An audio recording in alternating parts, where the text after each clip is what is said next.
Hey folks, Nick Harrington here, and today is our first official day of pre-fish for the South Dakota Governor's Cup. So it's kind of early to mid-July here on Lake Oahe, and what I'm doing right now, kind of walking through my first day of kind of tournament prep here, is I want to just cover a lot of water, and the best way to do that is trolling crankbaits. So whether you're pre-fishing for a tournament, whether it's your first day of a vacation, or you're just on a new water body, I want to always crank first. Not necessarily because that's how I plan to catch them.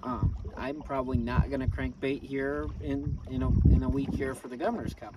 But what this allows me to do is cover a lot of water. I mean, we get go, 2 miles an hour, 2.5 miles an hour.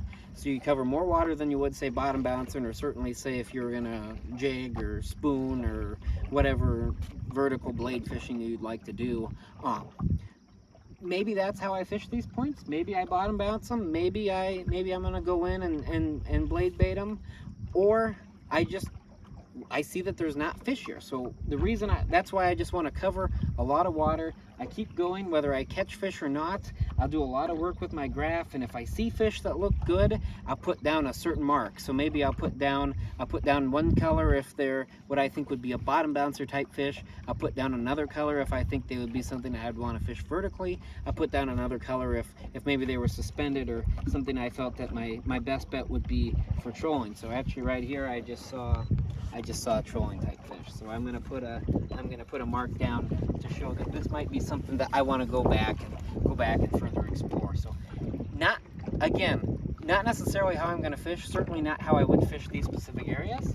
I would probably be, if I was simply looking to put a limit together, what I would probably do is I would graph them before I put any lines in the water, as opposed to graphing while I have lines in the water. But the reason I have lines in the water is because if I do mark fish and then I get a bite, even if I just get one bite, it gives me an idea what they are. So whether it's a smallmouth that bites, whether it's a walleye, and then even I can get a good feel for the type of walleye. So one thing I've learned here is, and I've only caught a handful of fish doing this, but I'll see 3, 4, 5 fish off the tip of a point, and then of those fish, those ones that have bit, we've only had one bite when we go through them, but they're 18 inches, they're 18 to 19 inches, so that tells me those are pretty good slot fish.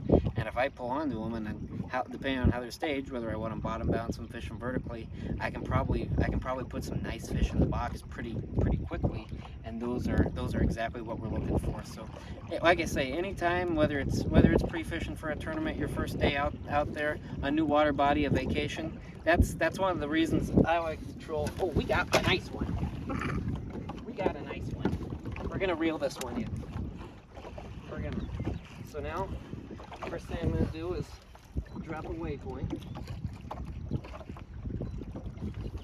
This is gonna be so sad because when it's either not a walleye or I lose it. It is a nice fish, though. I will say that much. This is a very nice fish.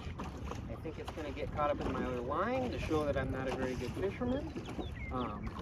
But this is a nice walleye that we have, right? I hope it's a nice walleye. It's going to be like a catfish because we're on camera. I'm fishing it like it's wicked tuna style. So no matter what, if I'm going to lose this fish, I want to see what it looks like. It's a walleye. So I'm gonna try to catch it.